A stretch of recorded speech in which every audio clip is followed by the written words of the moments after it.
May the words of my mouth and the meditations of all our hearts be acceptable in your sight, O God, our strength and Redeemer. Amen. Sit down. Have you ever started watching a TV show or a film, or started reading a book, thinking it was going to be about one thing, and then found out that it's nothing like what you imagined it to be? You've read the blurb on the back, thinking, sounds great. And then when it actually comes around to getting into the story, it's nothing like what it said. For me, that was the film of Watership Down. Do any of you know it? I'm guessing by the giggles, yes. It's a cartoon film based on the book by Richard Adams. And I thought it would be a little bit like The Animals of Farthingwood. Picture the scene. I must have been about 8 or 9. My little sister Georgie, about 5 or 6. Our mum used to take us to the library once a week. And as a treat in the school holidays, we were allowed to borrow a video to watch. Yes, videos. So, I pick out this lovely looking story about cartoon rabbits who need to find a new home. It's rated U, universal, so my mum's like, yeah, sure, that looks great. Back home, me and Georgie sit down to watch this film. The scene I still remember is watching the rabbits suffocate as their warren is filled in with diggers and being killed rather graphically by dogs.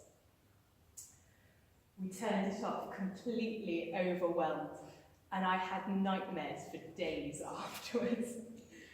It was not at all what we were expecting. I wonder whether the disciples had a similar experience when they were walking along with Jesus to Capernaum, like we heard in our gospel reading today. Jesus has been doing miracles, saying amazing things in the synagogues, putting the chief priests to shame, telling people about God's love and care. Last week we heard Peter declare that Jesus was the Messiah, God's promised saviour of Israel.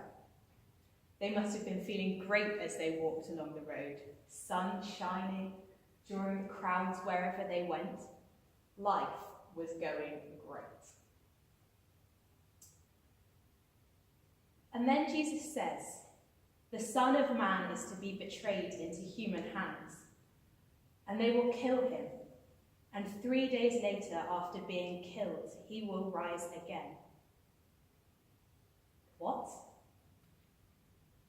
The disciples' understanding of the Messiah was that of a ruler, a king, with earthly power and authority to create a lasting change in Israel's fortunes.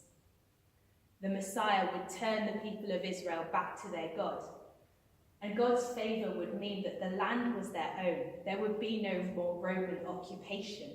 There would be peace and prosperity for all. How on earth could betrayal and death be part of this story? But it's not the first time that Jesus has said that being the Messiah would lead to his death. He said it in the reading last week, and Peter argues against him, saying that this cannot be the way. And then Jesus disagrees, saying, "Get behind me, Satan." Bit harsh. But very clear that this is the way that it must be. I bet the disciples are feeling trapped when Jesus says it again on the road in today's reading.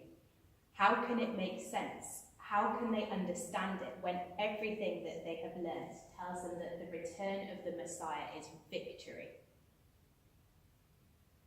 Maybe they were afraid to ask again because they didn't want to sound stupid or get told off like Peter did. Or maybe they didn't understand just because they were sticking their fingers in their ears, desperately going, la la la la la la, because they didn't want it to be true.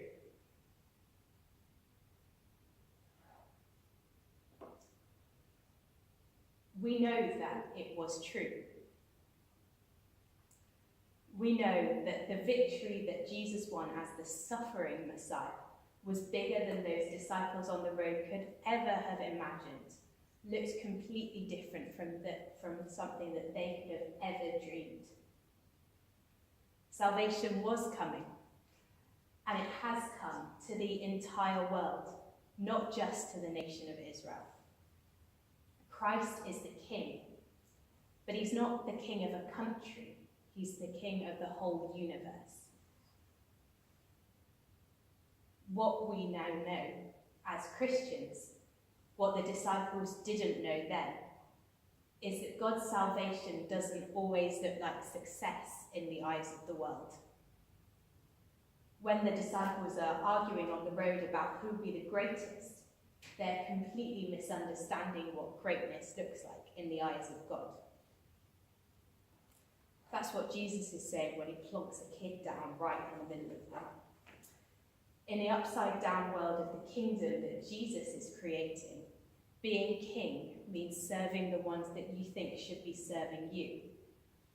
The kids, the nobodies, the ones that can't give you anything in return. In serving them, you're serving your king, and that is greatness.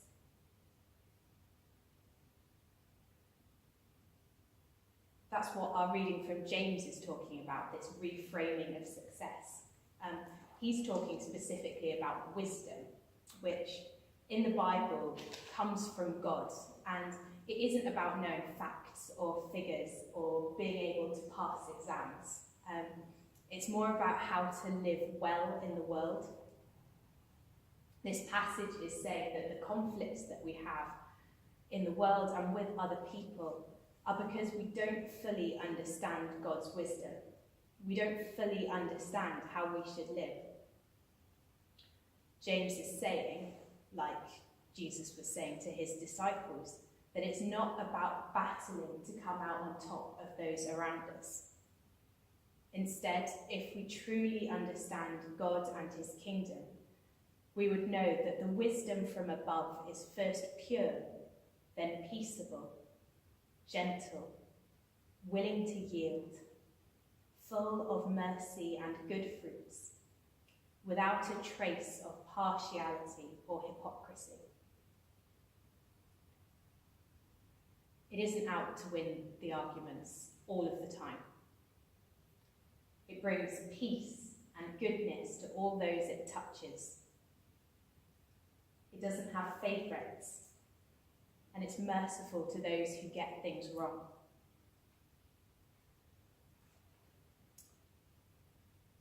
I don't know about you. I'm definitely not that wise yet. It's a beautiful list of qualities, but I'm not even sure that I even know where to start with actually living them out.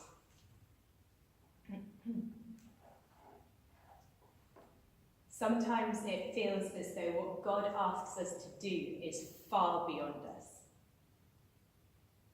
We're called to become more and more like Jesus, following the path that he trod before us. And as we all know, Jesus, whilst being fully human, was also fully God. A spoiler. I am not God. I don't even think Stephen is. He's not so sure. You can tell him later. And so perfection in my walk with God is always going to be out of reach. And that's when we need to remember that we're constantly growing into our faith and into our calling to live as Christians. It's in the living and the following in Jesus' footsteps, spending time with God, that we will be transformed, given wisdom in how to live and how to serve each other and God. Those disciples on the road to Capernaum, they came a long way over the course of their lives. They travelled, spreading the word about who Jesus was and the salvation that could be found in him. Most, if not all of them, died for their faith. They followed in Jesus' footsteps, even to death. Can you imagine them doing that on the road to Capernaum in today's reading? I can't.